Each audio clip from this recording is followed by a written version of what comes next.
Hello, everyone, and welcome to this week's edition of the Bob Report. Please be aware that we have pre-recorded these conversations that we're having earlier this week, and this conversation on the Bob Report is not live, but it is a pre-recorded stream. But we're happy you can join us nonetheless. Now, as Grenada readies to celebrate its 50th anniversary of political independence from its former oppressive English colonizers, we look back at some of the moments that defined the lead up to the nation's very first independence celebration on the 7th of February, 1974. Now, while a theme song was produced for the 50th anniversary of independence, several songs punctuated the lead up to Grenada's very first Independence Day.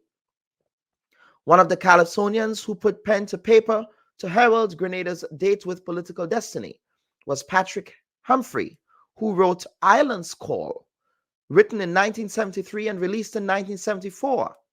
Humphrey, a Calypsonian who goes by the name Unlucky, was Grenada's Calypso monarch in 1973 and 1974, respectively. We are now happy to be joined by Mr. Humphrey, who is currently visiting Grenada. Humphrey, Mr. Patrick Unlucky Humphrey, he's going to take us down memory lane a bit here and talk about his music, talk about the work he was able to do in that space in the lead up to Grenadian independence back in 1974. And welcome to the Bob Report, sir. Thank you very much. The song that I wrote for 1974 was Tribute to Independence. And I was really disappointed that there was no independence competition or anything like that for that year because of the political problems that were happening at the time. Because the whole country was closed down, there was no electricity and everything like that. The port was closed. And so the celebration was a little bit muted because of all the problems that were going on at that time. But now, yes, I'm glad you talked about that political turbulence that occurred in the lead up to independence. Now, whenever I think of independence celebrations in Grenada, we think of independence celebration through culture and color. You have Colors Day now. You have the Independence Calypso Monarch. You have different parishes showing up their different cultural products and things like that. What you're telling me is that back then, that sentiment on the ground was not the same. No, it was not. There was lots of political tension around those times, and there was a shortage of petrol, gasoline, and so people could move around freely as they should, and there was a high sense of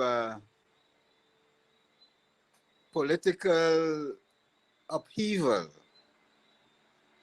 and so what it should have been wasn't, because there was no calypso competition or no big extravaganza as it should have been. It's because of all the political tension that was around at that time. Absolutely. So that sense of culture and that sense of patriotism and national pride, as we see now, was not necessarily there. All of that political tension sort of overshadowed everything. Yes, definitely. Yeah. And it was a bit disappointing to me because I was really looking forward to the competition because I had to me I had the best song at the time.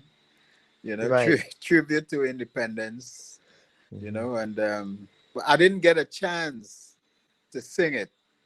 So that's where the disappointment was, because I was looking forward to it. But like I said before, I don't want to go over things too much, but because of the political tension that was around at the time, things were a little bit muted.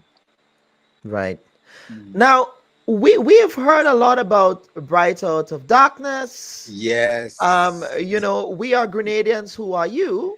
But Right. your song Island Call, is that the title of the song, Island Yeah, Call? Islands Call. Yes. Yeah, it's Islands Call. I mean, this is it, in 2023.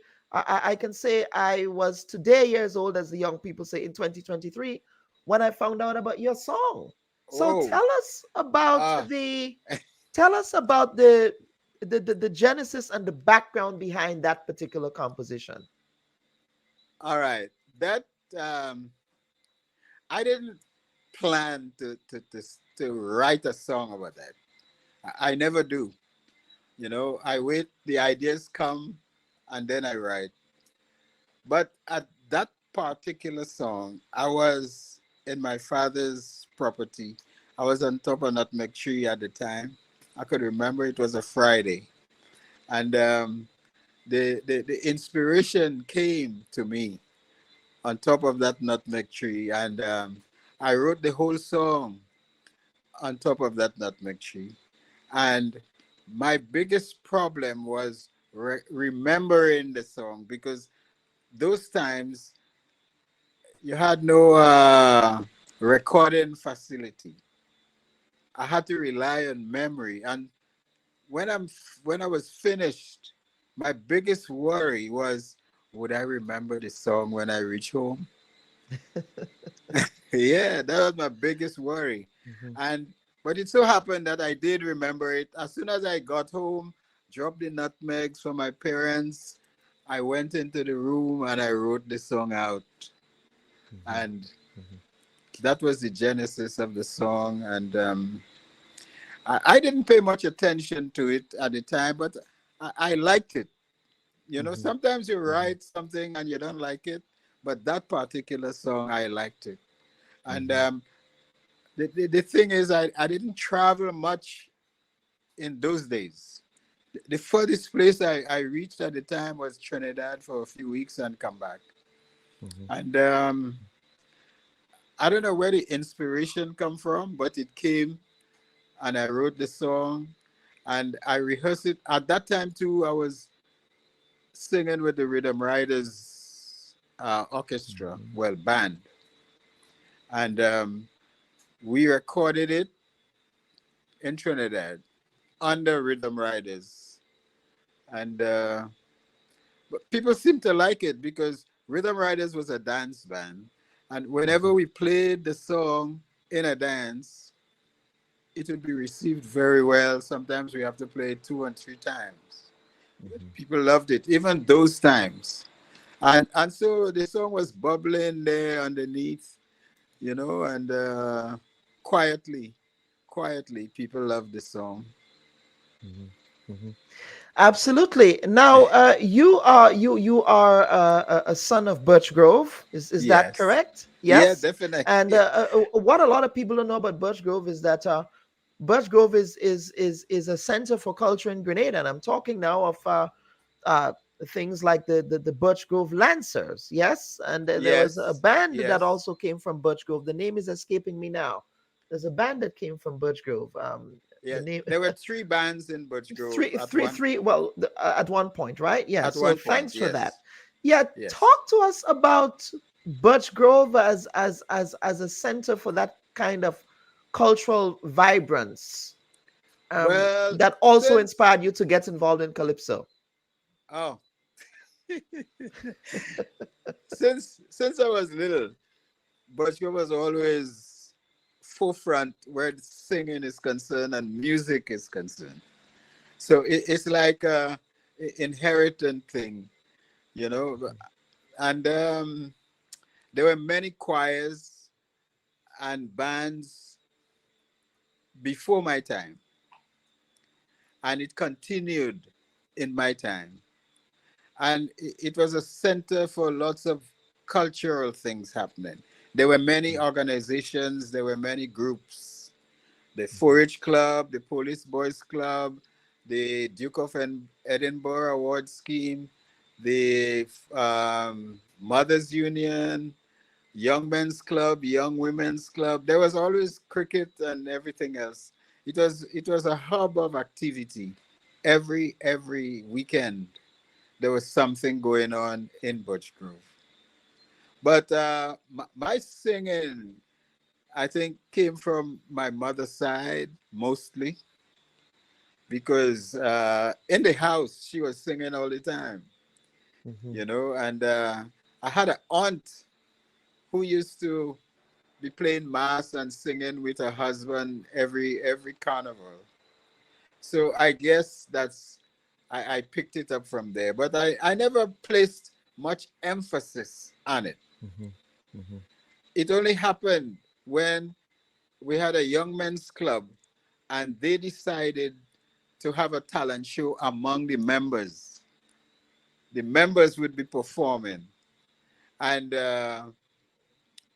who was singing reggae, or not, ska and blue beat in those times, and country and western and things like that. And I said, well, who's singing calypso? I said, calypso is our thing, and who's singing calypso? And Hmm. nobody. So I said, okay, I'm gonna sing calypso, and that's that's how the whole thing started.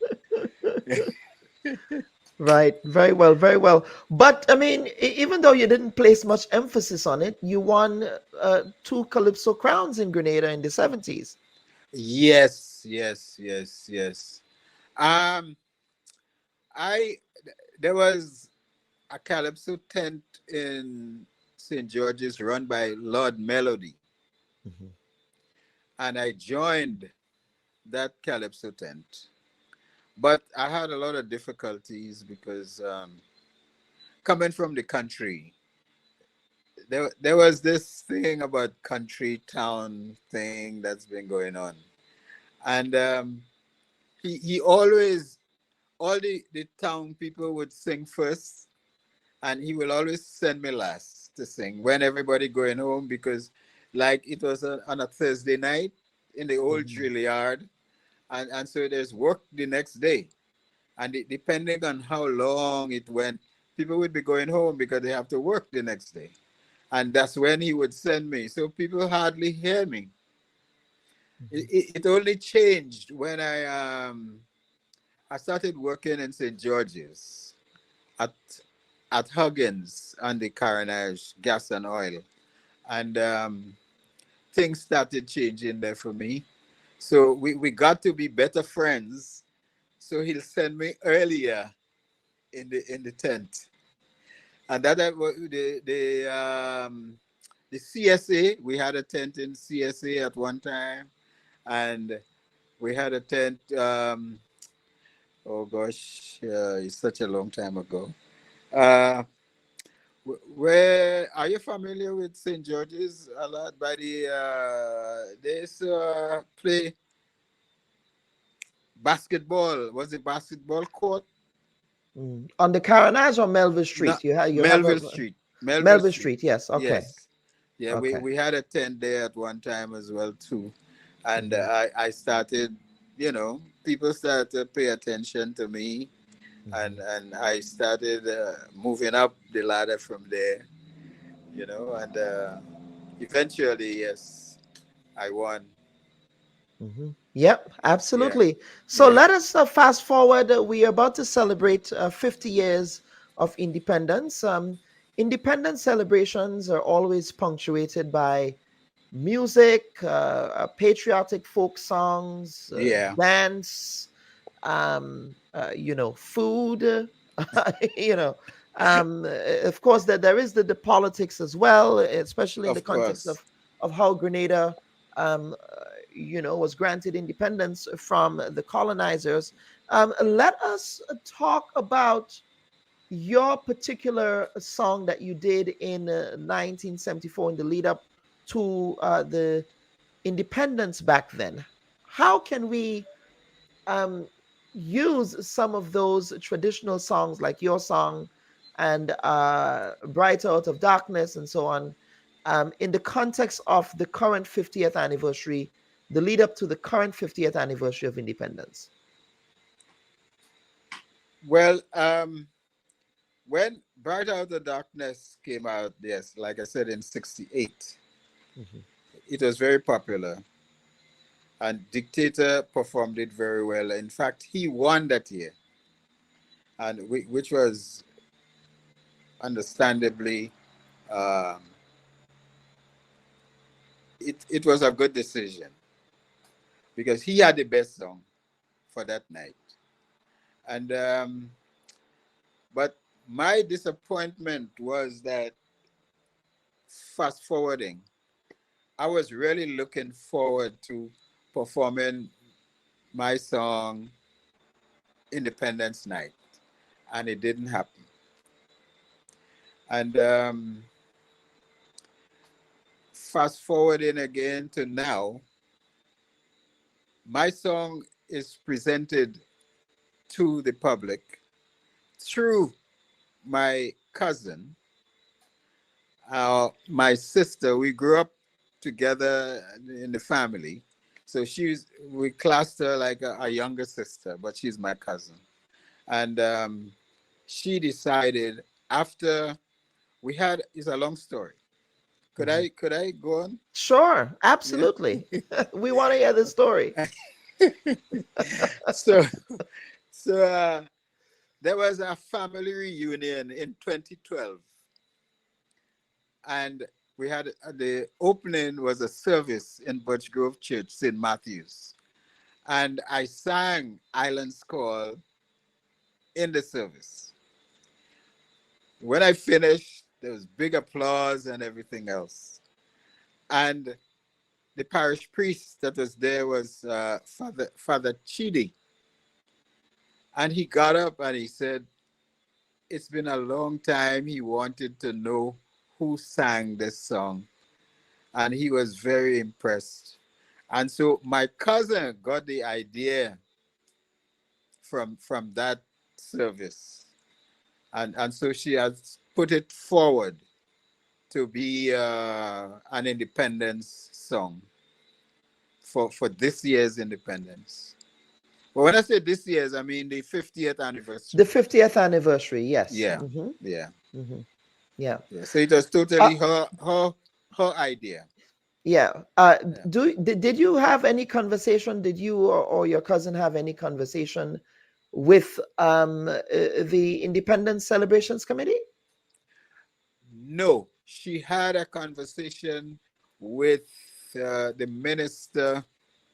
Um, I don't know. I just toes.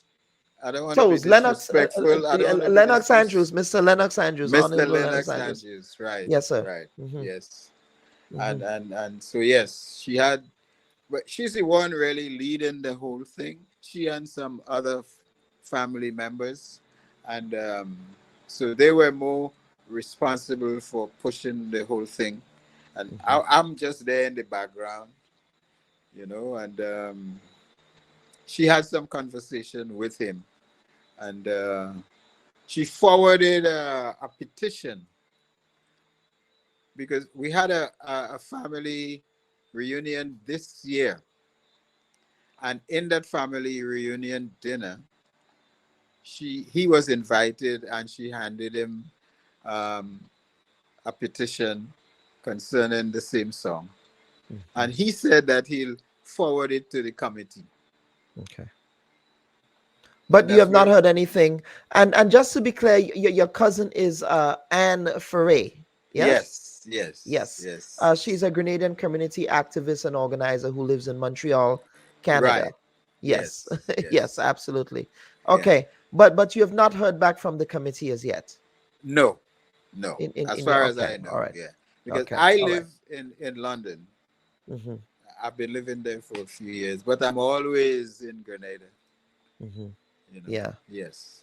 You miss So that oil down, so you come home and yeah. get some oil down. Hey man, the country boy have to be. I love the oil down. The country life is good. Absolutely, absolutely. Yeah. Um, Mr. Humphrey, two final questions. One, Hmm. your calypso name Unlucky. Where what's the inspiration behind that? What's the backstory there, sir? All right. I was a young guy when I started. Yes, and at that time, my love life wasn't going too well. So, I said, like, oh gosh, boy, yeah, you're really unlucky, and so the name stuck, and that's how I came by that name. Okay. Okay. Well, I'm sure eventually you did get lucky. Oh yes, I did. I did. It worked. It worked for me. It worked for me. The name worked. All's Instead well of that being, ends well. even though it's a negative name, but it ended up being positive for me. Absolutely. And Yeah. sir, as a Grenadian in the diaspora, but who still maintains connections with Grenada, what are you hoping for Grenada for the next 50 years? Wow. What politically, socially, or what? Politically, socially, economically, culturally, Okay. any area you want to choose. Politically, it seems like there, there's a renaissance. It's like a new beginning, and people seem to be more energetic in trying to improve and to advance the country. And I think there is an opportunity right now that we can grow together, but it has to be done together, and we can grow and advance. The possibility is there for us as Grenadians to advance. Mhm. And musically, I think we're more exposed right now, because with all the soca music and the different genres of music that's going on right now in Grenada, we have a chance to really excel. I think this time is a very progressive time, um, and I'm looking for good things happening to us in Grenada at this time. Mhm. Absolutely.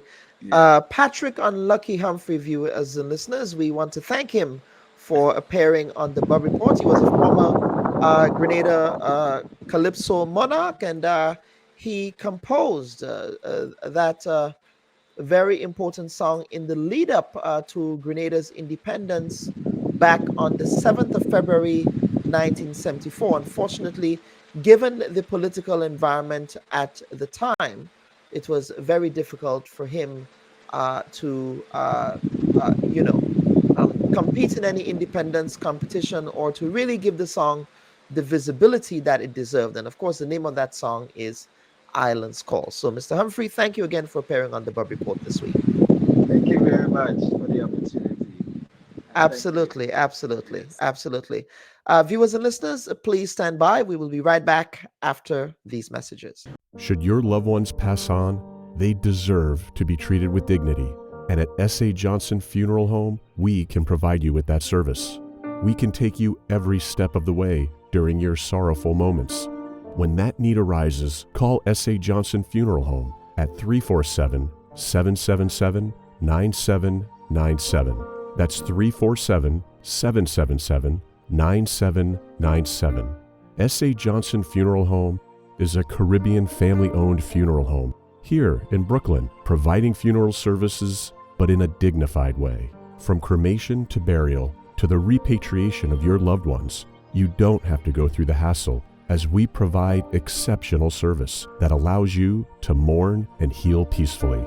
For more information, visit our website, www.sajohnsonfuneral.org. Send us an email at sajfuneral@aol.com or call 347-777-9797. S.A. Johnson Funeral Home, because you deserve to be treated with dignity. Hello everyone, I am Chantal McGuire. your local bred Grenadian actuary and asset liability management expert. Are you satisfied with your current finances? Are you curious and constantly looking for ways to make additional income? Join me on the Bob Report as we strive to empower you, our valued audience, to become more financially literate and help evolve Grenadians into a mindset as investment focused and entrepreneurial. Literacy is about freedom. It's about being able to control your money and not letting your money control you.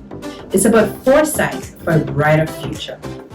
Our core mission is to promote financial literacy and share money-generating opportunities for everyone. Join us on the last Sunday of every month, starting July 30th, as we strive to provide keys to financial freedom.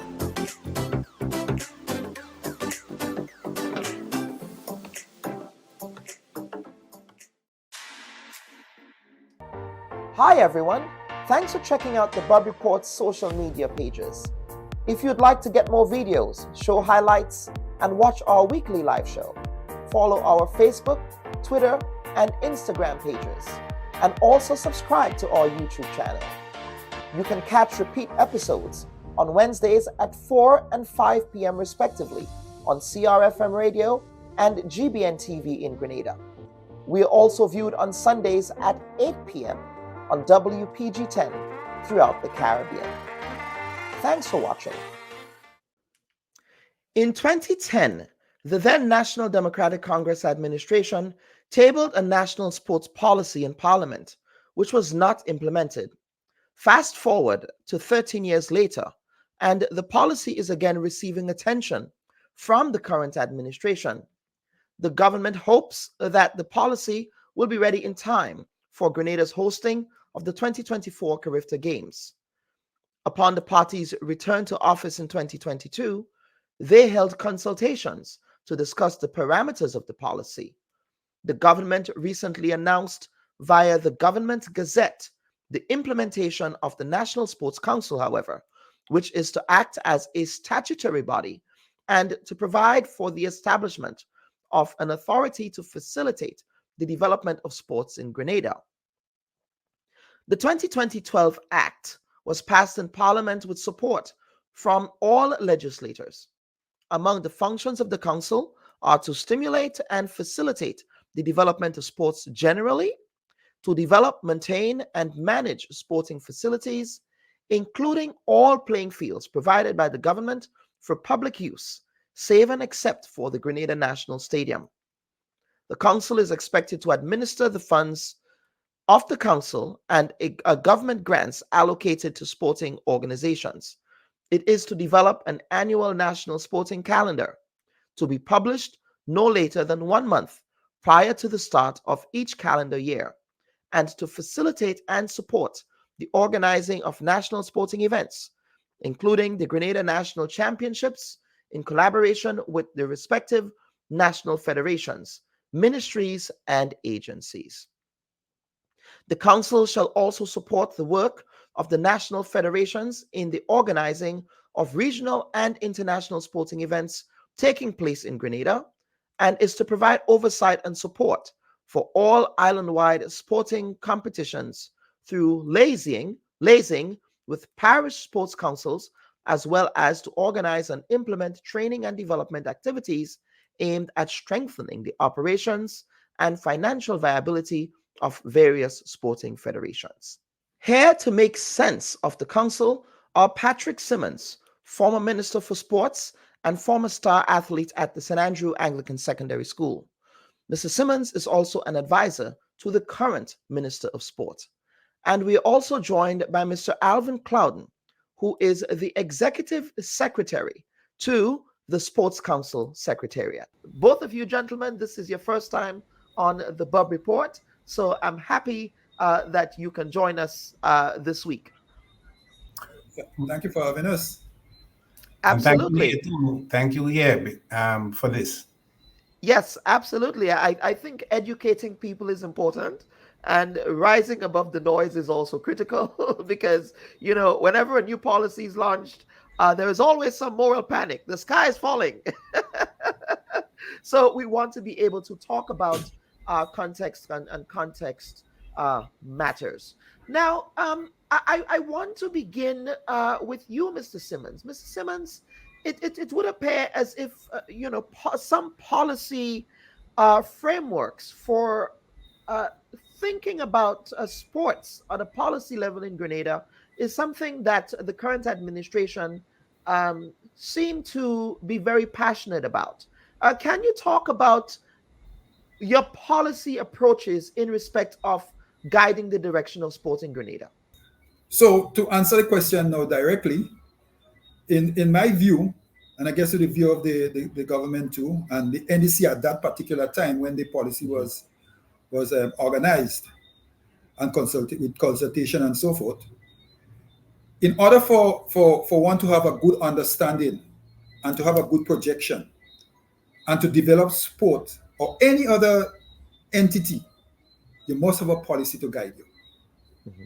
So with that in mind, and we decided that the government at the day decided that they were going to go forward with the writing of a policy that would look specifically at sports development and physical activity. So that was the genesis of the policy in itself. And it just so happened at the time I was the person responsible for sports and youth and culture. So I had the good privilege to drive that process. Very well. Very well.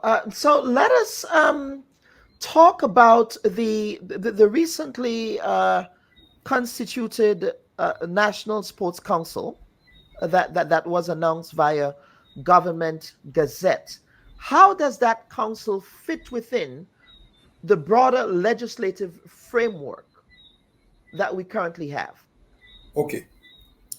So what is going to happen now with the formation of the council? And the council is not formed as yet, It's not created as yet, because we still have consultation going on to strengthen the policy document in itself. And then we also, in order for the council to be formed, the parish councils, they too have to be formed in order to give birth and genesis to the national council.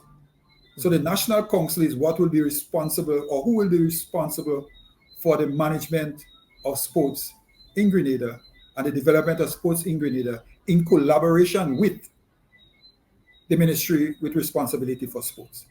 So the framework in itself will say exactly what the council will have to do. The policy would say exactly what are the duties and responsibilities of the council and the duties and responsibilities of the Ministry of Sports. And in fact, that in itself would also give life to a new structure within the Ministry of Sports in terms of their responsibility with managing sports in Grenada. So for example, let me give you a typical example. As it stands right now, there is one coordinator for sports. What is suggested and what is actually start putting into place is that you're going to have two, together with the coordinator for sports, you're going to have two deputies.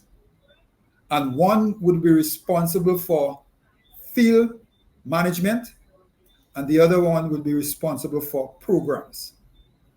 So that in itself would give greater support to the National Council in terms of managing fields and in terms of implementing programs. So although notwithstanding that what was published there spoke to the council being formed and their responsibilities and so forth, but you also have to understand that this is not just an event.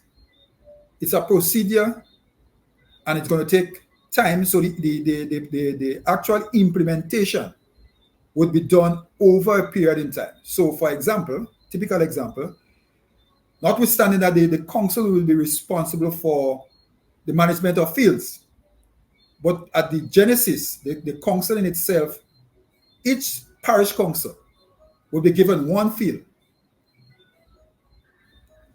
so that they will manage.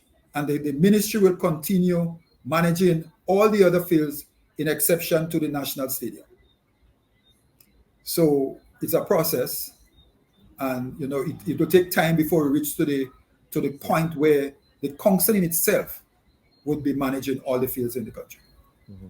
Let me bring in Mr. Clouden here. Mr. Clouden, it's good to have you, sir, on the Bob Report. I believe this is your first time on the program. I don't know what took us so long in inviting you, but it's good to have you here, sir. Let us talk about, again, Mr. Simmons talks about the implementation process. What role are you playing in implementing elements of the council that is to come into to force?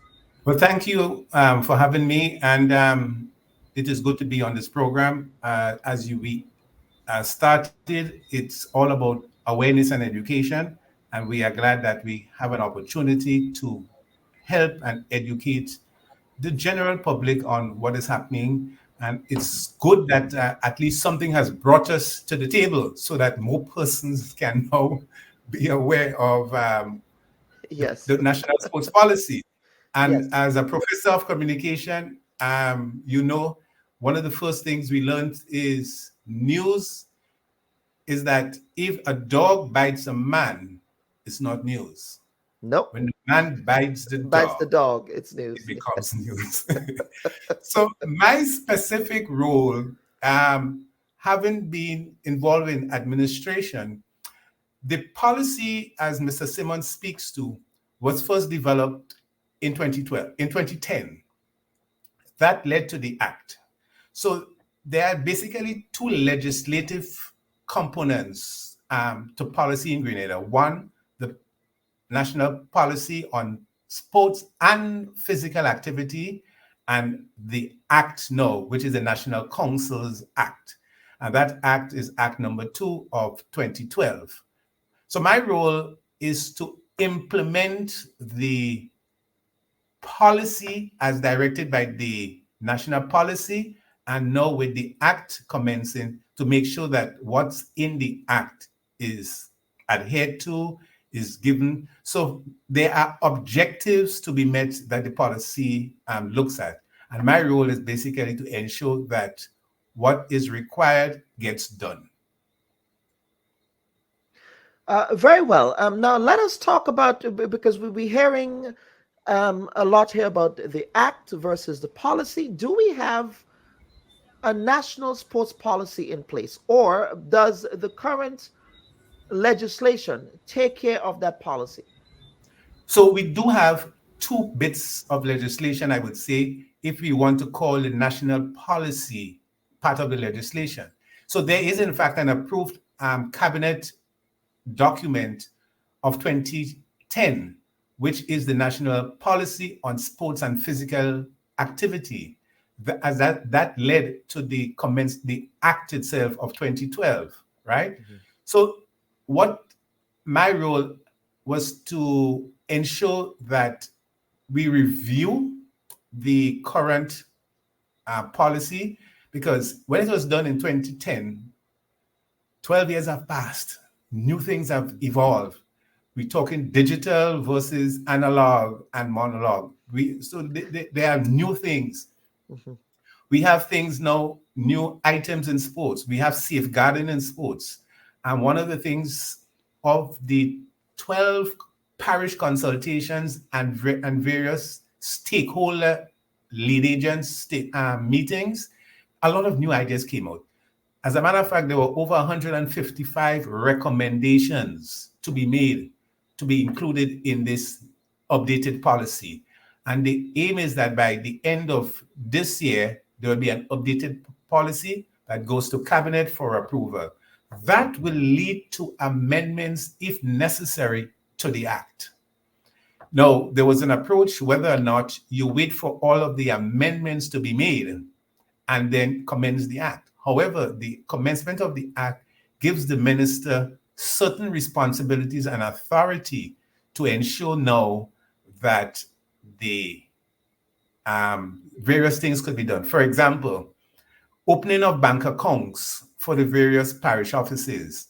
That needed an authority. Now, with the commencement of the act, that now has the authority to open a bank account. So yes, the role is basically to ensure that all of what is required gets done. Okay. Now, I want to bring back Mr. Simmons here because, we talk about that draft policy. Again, implementation seems to be a major issue. Every time you turn, people talk about the implementation rate, what was not implemented, things like that. One of the concerns that we heard is the idea that we are yet to have a policy in place. So people have raised concern in some avenues of sport that the policy is yet to be implemented, but we are proceeding with the sports council. And we are proceeding with the sports council, at least the initial stages of it, without a policy. Mr. Simmons, how do you respond to that school of thought? Well, that is not true. That is definitely not true. There is a policy. The policy that we had dated back to 2010, that still exists. What we are aiming to do now is or what we have done in recent time is to upgrade that particular policy. So that the new component that Alvin just spoke to, these components will be added to the old policy and seek cabinet's approval. Now, in order for the council in itself, the National Sports Council, to get life or to have life from the commencement, we definitely need to start with the organizing of the parish councils. Because as I said to you, if you want to take a look at the policy itself, the policy speaks directly to who should become members of that National Sports Council. And each member or each chairperson from represented from each of the parish councils, they automatically would sit on the board of directors at the national level. So in order to put life to that council, we need to start at the bottom with the parish councils and have them be generated so that the national council could be formulated. So it's not true to say that the commencement of the policy itself is not alive. The policy is alive. Okay, very well. Thanks for that clarification there. Now, the coordinator of sport, that person plays a critical role within the Ministry of Sport. In my understanding of sport, that coordinator sort of acts as the nerve center there. Now, what will be the role of the coordinator of sport in this new setup of the council? Would they have any additional responsibilities? How would that work? And how would we ensure that we do not have any redundancy? Mr. Clouden, is that something you want to tackle? Mr. Simmons can deal with it, but Mr. Simmons, yes, go ahead. But, for example, there is a difference in the role of the Ministry of Sport and the role of the Ministry, and the National Sports Council. Okay. You have to see the Sports Council as almost like a policy implementer, a policy driver, dealing with things like infrastructure for the development of sport. So you have infrastructure, you have talent identification, you have grassroots development, and most importantly, support to the parish councils. We have to get to the root of where sport is in the communities. And we have to give the parish councils, sporting bodies, community groups, that kind of support. So the council is going to be focused on infrastructure development, capacity building for our clubs, for our organizations, for our community groups. We have done extensive work looking at the community groups that exist, the community infrastructure that's there, to make sure that at the community level, we have what it takes, and even involving schools. So as Mr. Simmons would say, we have to deal with the schools, the leagues, the clubs, and those who are not involved in any sport at all or any activity. But let us be reminded that is sport and physical activity. And physical activity is a critical component of the policy. Because if we look at the SDGs, the Sustainable Development Goals, and the National 2030 Plan, it's important that we look at the components of the development goals that fit into sport. Sport is integral in about 8 of the 17 SDGs. And therefore, the policy or the council has to focus at that level. How do we collaborate among the various ministries, among the various federations, stakeholders, to ensure that sports is transformed and we have development? We have about 6, 7, 10 elite athletes. Do we want 20 in 2030? What? That is what the council deals with. The ministry then deals with the issue, because the ministry is also as part of the Ministry of Education. So they will deal with schools and things that the schools need. So coach education, ensuring that the various bodies, federations and assistants for teams to travel, that's a role for the Ministry of Sport. Okay. And I'm glad you mentioned the Ministry of Sport here, because I want to bring back Mr. Simmons, of course, to add to what Mr. Clouden said in relation to the question that I just asked. But again, on the question of avoiding redundancies and, ensuring that there are clear lines of responsibility between what the Ministry of Sport does versus what the council does. Mr. Simmons. Okay, let's take a practical example. Yes. The school's coaching program, all the coaches associated with the school's coaching program, they will fall directly under the jurisdiction of the Ministry for Sports. Okay. So the coaching program would be monitored and would be implemented by the deputy coordinator for sports, dealing specifically with coaching. The coordinator of sports in himself, as we know it is a male, he would have oversight to make sure the programs that need to be, the programs that need to be implemented at the school level, which is most critical, because we consider the school level to be the grassroots level. And if the whole focus is on grassroots development, then we must have trained and professional people dealing at the school level with the coaches, with the athletes, or the student athletes as we refer to them. So that is very important.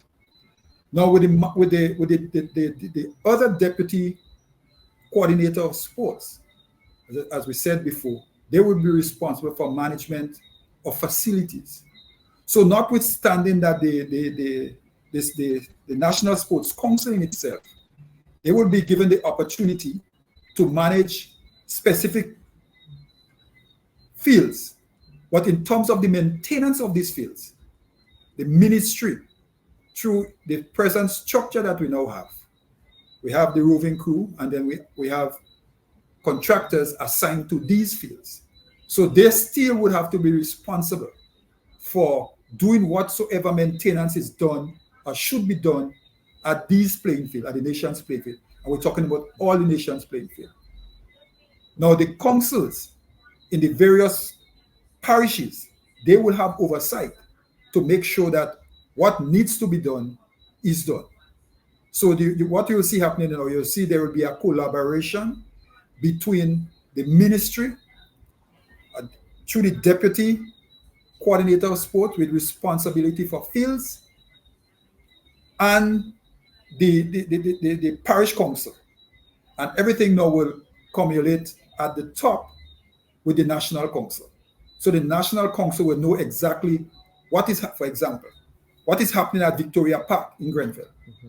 The National Council will know exactly what is happening through the parish council. So the parish council would have to report back to the National Council. And at the same time, the ministry in itself, they too would have full knowledge of what is happening at this particular playing field that I made mention to as an example. So they too will know, because they are the ones that will have to do the maintenance work. Right. So there is synergy, great synergy between the coordinator for sports, the deputy coordinators for sports, because it's specific, and the parish and the National Council. So it's like having a bigger team to do the actual work. In top, we're looking at maintenance, having a bigger team to do the maintenance work. Mm-hmm. So what I hear you saying there is that this is sort of empowering local leaders, local sports leaders, to be stewards of our playing fields and sporting facilities in their communities. But part of that as well, what I hear you saying here, is that there will be a sort of a collaborative framework as well. But within the context of that collaborative framework, there is not going to be sort of any conflict of interest between what the ministry is doing and what the council is doing, what the councils would be doing. You still have to remember, yes, that the ministry remains the parent body for what is happening. The ministry will remain the parent body for what is happening. So the ministry in itself will have oversight.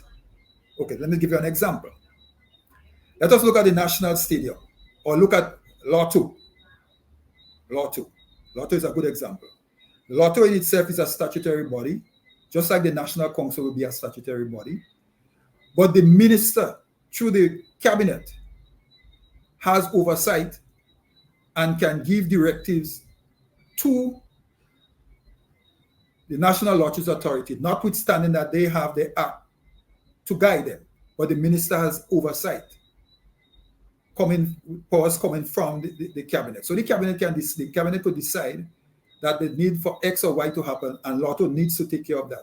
So the cabinet can give that directive to the minister with responsibility for sports, and he would pass on that information to Lotto, and Lotto will have to implement whatever it is. They will have to. So it's the same thing with the National Sports Council.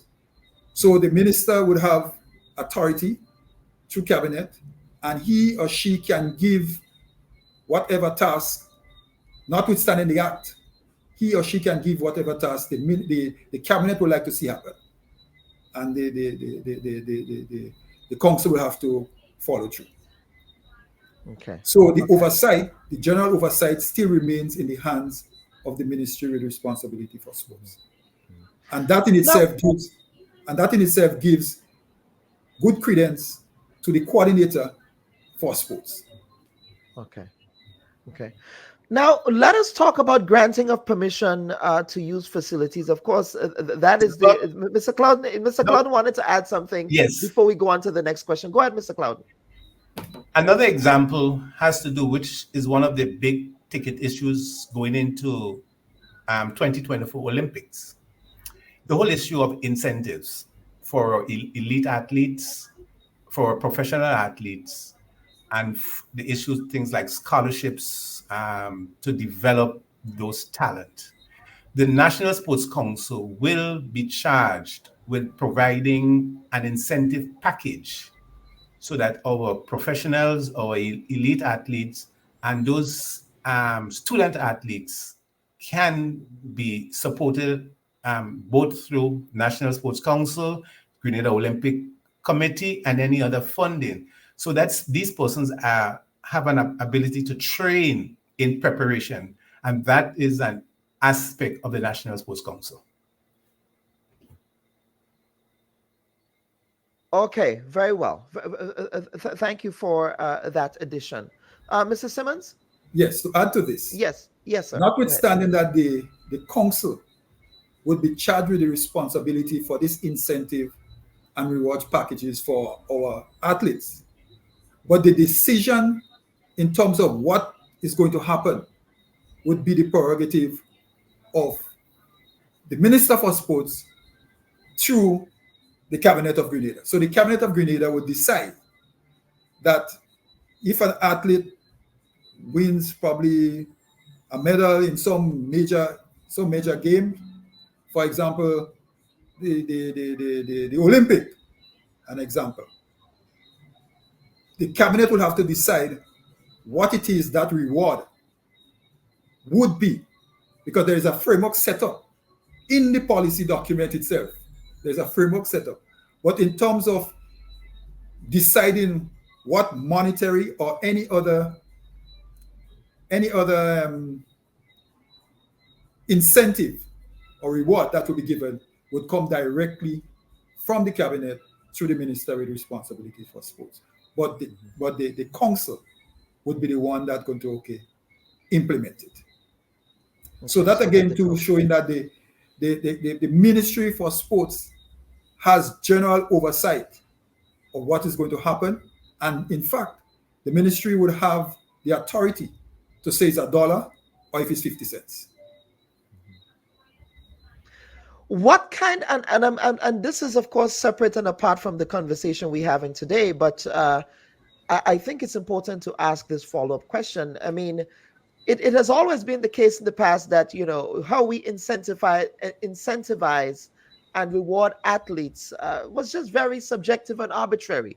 You know, you give a man a car, you give a $20,000, right? You name a stadium after him. No disrespect to the great Granny James. I'm not, you know, but wouldn't that be one of the things that the council would have to look at, a methodology for how we standardize what we give, Mr. Cloud? You have any thoughts on that idea? Definitely. And you're absolutely right. Yeah. The council would provide that framework. And as Mr. Simmons says, once that framework is presented, cabinet says, yes, that framework is workable. Let's deal with it, so that you do not have to go to cabinet every time an athlete wins a medal or participates or have a good performance.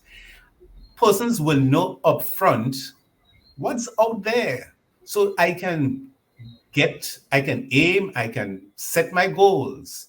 It's not by luck that you get a car, a piece of land or whatever. There is going to be a framework that guides what is given or what the incentive is and to how far you go with that incentive. That is good to know. Yes, Mr. Simmons, yes, go ahead, sir. No, a next example, typical example to the statement that you just made a while ago, and it's so true. You know, having returned to the ministry in the new capacity that I am now serving, I said to the minister one day, I said, you know, boy, when I really check it out, when I was the minister for sports and what happened with Kirani and Rondell and the whole host of other athletes, our reaction when it was a reaction, and it was like a knee-jerk reaction. The amount of the things that we did to reward these athletes at that particular time. But there was no framework. And in retrospect, probably some of the things that we did could actually put any government in a bind, because reference can be made to this athlete receiving X amount of dollars, or this athlete receiving some incentive. Another athlete comes and do the same thing, perform the same way or perform even better, and then what is available to that athlete or what is given to that athlete in no way reach another athlete that perform at the same level. Added to that, we now have a situation where athletes that performed in the past and did not receive any incentive for their performance, would that be retroactive? So all these things that I know will have to be taken into consideration. But it comes down to the cabinet and the Ministry for Sports to make these decisions. But I'm making this point to show the importance of having a framework, of having a policy, so we can become very predictable. How many athletes we intend to send in the Pan Am Games? How many athletes we think we will send to the next Olympic when we have World Cup cricket, when we have cricket being introduced? And we could have some level of predictability. Athletes, incentives, and in terms of monies that need to be spent in order to get the athletes where we want them to and get the administrators where we want them to. So the environment becomes very predictable with the passage and the implementation of a policy. Mm-hmm. Now, let us talk about the community leaders, going back to the setup of the council and the operationalization of the council, the hiring of those community sport leaders who would oversee the playing fields and the facilities in their local communities. Now, if I were to make a request to use, shall we say, I'm from St. David's, the Las Vegas playing field for a football tournament, for example, or cricket tournament. These current requests for use of facilities normally goes through the Ministry of Sports as we know it. So you write a letter for the use of the community center, and then you write a letter to the Ministry of Sport for the use of the facility. But it's basically one facility. So those are issues that we have to address. So there's no caretaker you don't go to a caretaker for you come to the Ministry of Sport for permission. Okay. Once permission is granted, the caretaker, the groundsperson, whoever manages the ground, is informed that such a request has been granted, and therefore you work with that person. So that is the process, and as Mr. Simmons says, technically the process remains the same.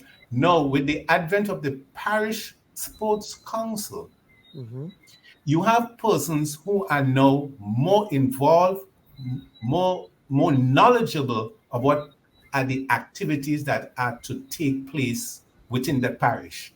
So instead of having to write a letter to the Ministry of Sport, that initial request will come to the Parish Sports Council, right? Okay. The Parish Sports Council will, in fact, coordinate with the Ministry of Sport also as to whether or not the ministry themselves has an activity, or there is a bigger thing that did not come through the Parish Sports Council. And you remember we speak about the Act, and the Act talks about preparing a calendar, and that calendar has to be prepared 1 month in advance of the beginning of the year. As a matter of fact, we spent the last 3 months meeting with various federations, sporting organizations, promoters, as to what their calendar for 2024 is. We began that process in July this year, and it has taken us quite a while because it was not a practice in the past to have this thing. The Ministry of Sport or the Department of Sports earlier this year attempted to put out a structure, because there is a structure based on the activity that you need. Some persons want to come the day before an activity and say, hey, I want to have this. But there is a timeline. So I don't know the exact timelines, but if you need a facility to have a major activity, you need at least 2 months or a month or 3 months based on what. For example, if we are to have international cricket in Grenada, West Indies Cricket Board will say 6 months in advance, we are coming to Grenada, and we need certain facilities, Las Vegas for training, Progress Park for training. So we now know that in June 2024, Las Vegas is not available because West Indies Cricket wants that facility to use. If there's an emergency, Well, if there's something that has already been scheduled and there is an emergency by West Indies Cricket Board, which is of a higher priority, then you make an adjustment. But basically, you go to the parish can look at it, decide, and then forwards that to the ministry for collaboration. Permission is granted. So there will be a structure where, which will be released, that tells you the time frame for certain activities. Let us segue into an article published in the Now Grenada, and I'm going to proceed with sharing contents of said article and get you gentlemen to comment on specific sections of the article that was raised by the writer there. Right. So section 17, subsection C of the Act states any individual who enters or attempts to enter any sporting facility or playing field to make use of any such facilities or playing field under the control of the council, other than that which is authorized by the council, commits an offense and is liable on summary conviction to a fine not exceeding $1,000 or imprisonment for a term of not exceeding 12 months or both. Who wants to Yeah, but so what is the discussion about it? Yes. So the concern that has been raised is that we are attempting to criminalize people when if they don't seek permission to, let's say, go on bust a sweat on, let's say, Lassa just playing field. A bunch of guys just want to go and play football or play basketball or whatever the case might be. Right. So before Mr. Simmons, who is senior in terms of that, I remember a police officer said to me once, laws are written in Parliament and passed in Parliament. Mm-hmm. His role is to enforce. These laws, or this act, was written in 2012 and passed. Our role is therefore to enforce. However, there is also an aspect that talks about public interests, and it is something that can be discussed in the context that if, as a caretaker for a facility, there is public use, then that not necessarily supersedes, but has to be taken into consideration. Now, what this is doing, and we are so happy that those comments are coming, because we went out there, spent time in the vineyard, but people did not respond in several ways. We did have so this is a comment that I personally will say, let's take on board. Let's have a discussion on it and see what needs to be written, improved, corrected, if that is it, so that all parties are happy, because the port's policy speaks to physical activity and the creation of physical space and equipment for people to have place for recreation and open space. So whereas the act says what it says, there's a spirit to it and there's a letter to it. But the policy also speaks to the creation of space for physical activities. We need to ensure that our elderly persons have a space to sweat also, because we have seen instances where persons have had authority or permission to use facilities, and I am sweating. Sorry, you can't use them. No. So there is that. We have to find a way so that everybody gets use of the facility in a managed way, because the sports policy also deals with physical activity, and you will see in the course of time the development of additional things in those recreational space where people can, for example, typical example in River Road in Queen's Park, not a lot of persons know that there is what we call things like monkey bars and exercising things for the public use. It's not used. Nobody's going to use it. All right. So as part of a whole management, the creation of sweat It's part of physical activity, and it's something to be encouraged. Let me bring back Mr. Simmons here. Mr. Simmons, I think that the concern with that specific section, which I have my thoughts, but I would reserve my thoughts.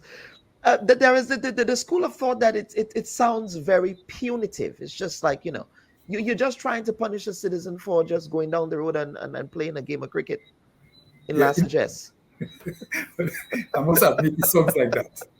But the truth of the matter is, Yes, sir. the foundation of this policy, there are two basic foundations.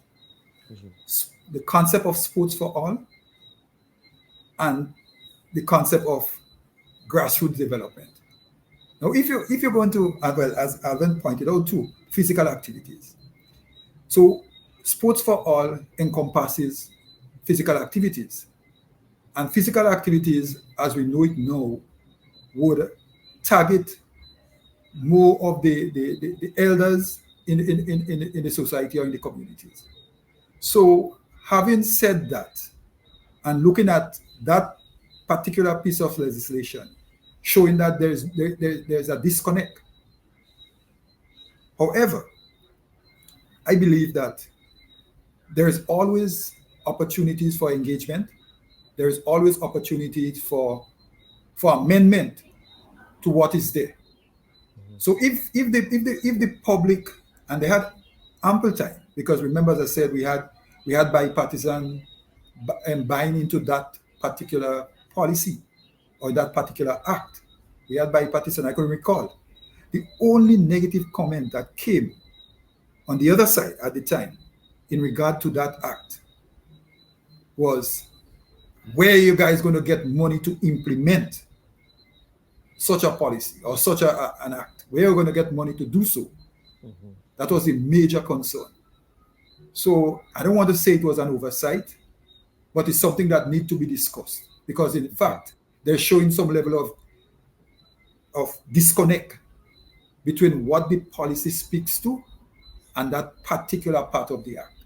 So we are open to have that discourse with the Grenadian people, especially those that love sports and those that want to get involved, probably in a more organized manner with the guidance of the policy. So we're open to have that discourse. However, I found it to be so mischievous, taking into consideration that the policy in itself spoke to rewards and incentive packages for our athletes. Take into consideration this policy spoke to the same green space that Claude spoke about, but that particular issue has been highlighted. Nonetheless, the highlighting of that particular issue has brought the policy in itself and the act in itself into the domain of the people. So that gives all of us an opportunity to re-engage, because that is what is happening, to re-engage. So when the time comes for amendment, whatever emerges from that discourse can be part of the amendment of that particular component of the act. And it is important, and when Attorney General Claudia Joseph appeared on the program in advance of the passage of the data protection bill, I made the point that there is an amendment process in legislation. Yes. Our legislation doesn't just get passed like that, and you do have amendments upon consultation with both sides of the legislative chamber. So I think that also needs to be highlighted, and that's not a political statement either. But that is to say that we need to educate people on how those things work. So I'm glad you two gentlemen were able to speak to that. Now, finally, before we get to the end of this segment, gentlemen, big picture, the council, we're going to be implementing the council, and I always make the point that Grenadian athletes have done incredibly well in the absence of these policy frameworks. Would you agree with that sentiment that Yes. our athletes have Yes. done Yes. incredibly well? So one might say that with such a focus that now, um, we can expect greater things from our athletes. So how are we going to be harnessing the talents of our next Karani James, of our next Anderson Peters, of our next Junior Murray? How will the council be engaging in that process of fostering the development of the next generation of athletes? Mr. Clouden, I'll start with you. Yes. Lyndon Victor, in a recent interview, made the comment that for our density population, our size, we have much more, not necessarily elite athletes, but athletes who are winning at big meets, at big games. Um, and we need to continue that.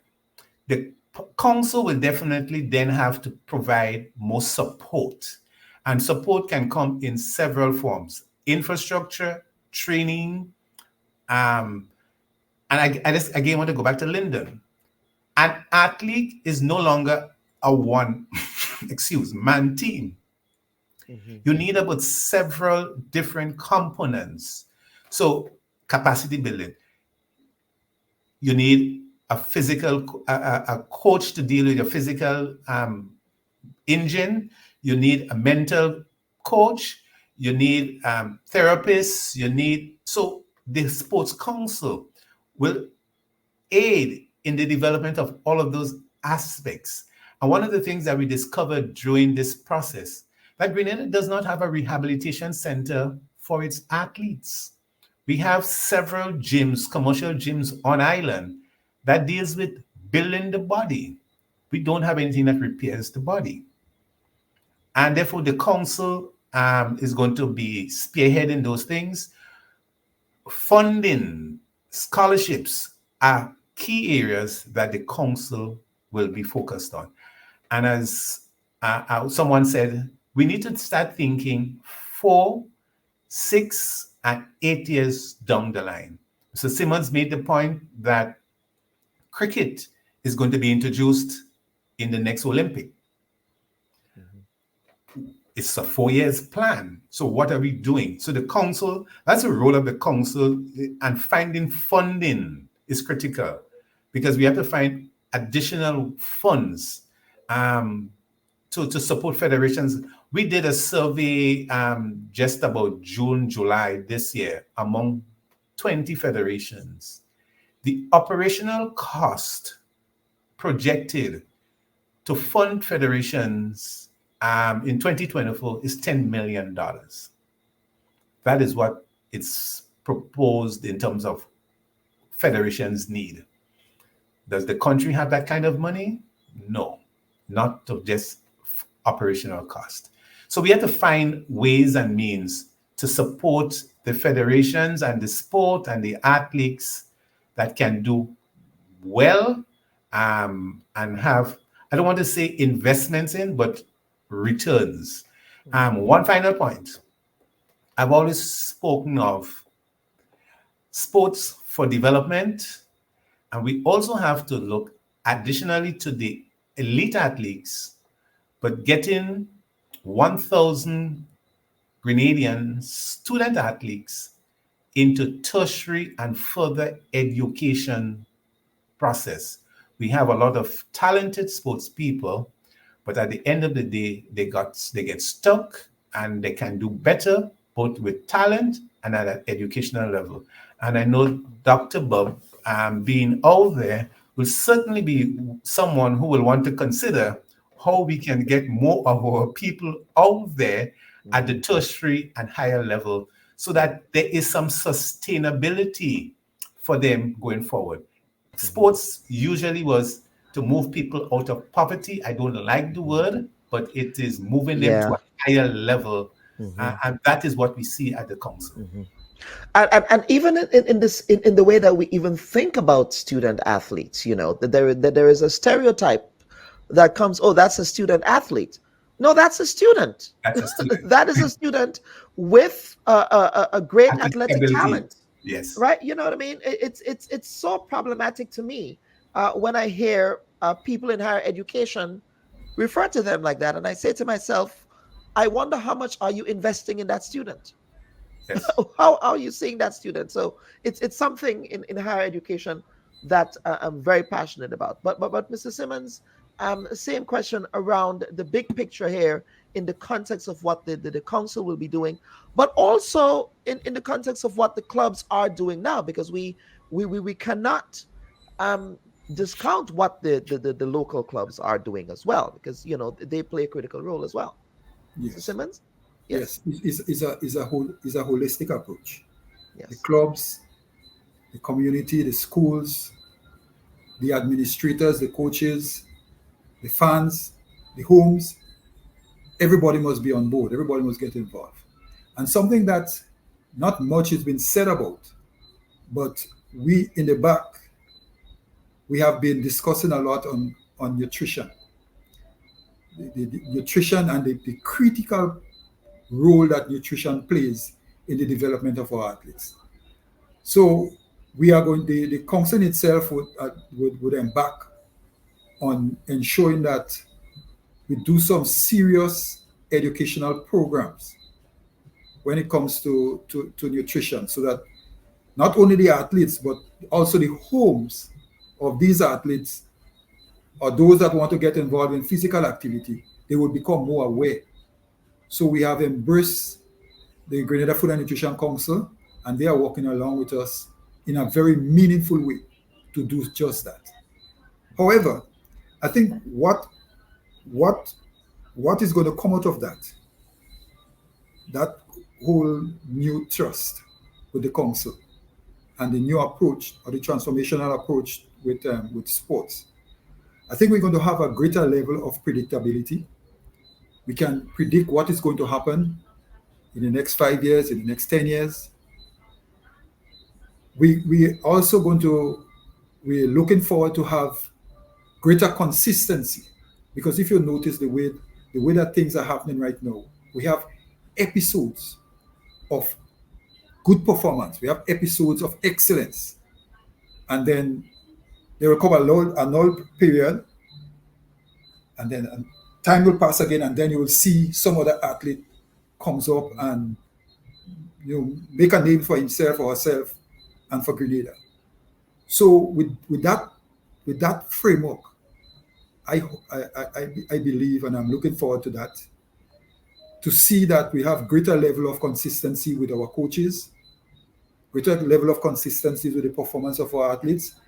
And when I use the word athlete, as a side, I'm not talking about track and field people. I'm talking about athletes across the board: footballers, basketballers, track and field, everybody. So we have a greater pool, greater predictability, and we'll have programs that would be able to take them to the next level. And not only taking the athletes to the next level, but taking the coaches along, taking the administrators along, and looking at ways and means where we can actually provide that necessary support for the teams, the coaches, the athletes, the community, and everybody that is involved. So I'm looking forward to have that level of collaboration between all the players, all the lead teams, like the ministries, Ministry of Health, Ministry of Agriculture, the Ministry of the Community Development, and everybody that should be on board will be on board. And as a result, we will see a situation where we'll be able to stand up and be like what we were created to be. Absolutely, Mr. Simmons. Shining stars. Shining stars, that's right. Mr. Simmons, is there anything in this, and Mr. Clown, is there anything in this conversation that perhaps we did not get to address that you want to address? No, but I want to say thanks for the dialogue, and Sir Simmons will smile at this, but Pope Francis always says it's dialogue that changes the world. And unless you have dialogue, and we just need to dialogue, talk to each other, and we can resolve so many issues. Social media has caused us to think otherwise, but dialogue still remains. And that is what I try to do here. But go ahead. Go ahead. No, thank you for that. Yes. And on Friday, we had the National Cross Country, and we, as Mr. Simmons said, we tested a new product coming out of the National Food and Nutrition Council, where we sampled a sports snack and a sports drink, and it was well received. We will do some analysis of the feedback that was given, and hopefully we will take it to the next level. So we are doing work to ensure that the athletes are not just doing things, but the nutritional aspects is taken care of. So that is where we're heading. Absolutely. I endorse the sentiment by Pope Francis that dialogue is important, especially in this era of social media, where it can feel as if everybody is just cussing everybody who cussed this one, that one, and the other. So it's always good to be able to also rise above the noise and to have those conversations. So, Mr. Simmons, please indicate to Minister Ron Redhead that we are ready and willing for him to have dialogue on the Bob Report. Since winning the election, he's not appeared on the platform. He came on before, but we've not seen him then. And, we treated you well, sir. So please let your minister know that he's more than welcome to appear on the Bob Report, sir. Yes, we will pass on that message to our minister. Absolutely. Our minister, that's the people's minister. We elected him. Okay, we are the bosses. Okay, gentlemen, thank you, Mr. Simmons. Any final words from you, sir? Yes, well, the sentiments that Alvin spoke to and shared, I endorse that also. However, I just want to say one thing to our athletes, that the council in itself would focus a lot to not only on nutrition, but the whole issue of mental health. I think mental health is something that is so big, and something that is, well, there's a lot of taboo involved, and it's something that has much attention has not been paid to when it comes to our athletes, our coaches, and our nation itself. So we are going to spend some time, and in fact we have been doing that, because we had some consultation with a team that came in here to do a policy document on mental health, and they actually, we were invited, and the advice that came to us is that sports should not have a separate document or a separate policy for mental health, but we should be feeding from what is national, because mental health is mental health across the board, because it affects human beings, no matter what. It does not matter what walk of life you have chosen, but it's across the board. So we have to feed into that. But finally, Dr. Bob, I want to thank you so much for engaging myself and Alvin. It's a wonderful opportunity. And I think that the way that the program went, it was, I think, in my opinion, it became very informative. And to that individual that brought up that issue, I am looking forward for that individual to personally engage us, and let us know exactly how they're thinking, how they see this particular section of the act, so that we will get greater insight, so that we'll be able to make the necessary adjustment to facilitate sports for all in Grenada. Absolutely, Mr. Simmons. And I just, Grenada is a very small place, a small world, and they say, and you attended school with my second mom, who is listening to the program, Catherine Kingston Bain. Did you ever visit Pomeroy, sir? Of course, my wife is from that area. Well, Barbara is your from wife is from St. David's. St. Okay. Well, David's. you're married up. That's good.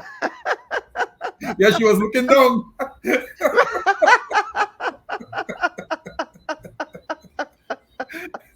All right, Mr. Alvin Clouden and Mr. Patrick Simmons, who serves as the advisor to the Minister of Youth Sports in Grenada, as well as Mr. Alvin Clouden, who is the Executive Secretary to the Sports Council Secretariat, which is now undergoing a period of implementation. Viewers and listeners, this has been another edition of the Bub Report. We are happy you can join us this week. Please remember to like and subscribe our content so that you can stay up to date on what we are producing in the future. On behalf of the producers of the program, I'm your humble host, Dr. Kellen Bub. Thank you. Wishing everyone a pleasant week ahead. Take care now. Bye-bye.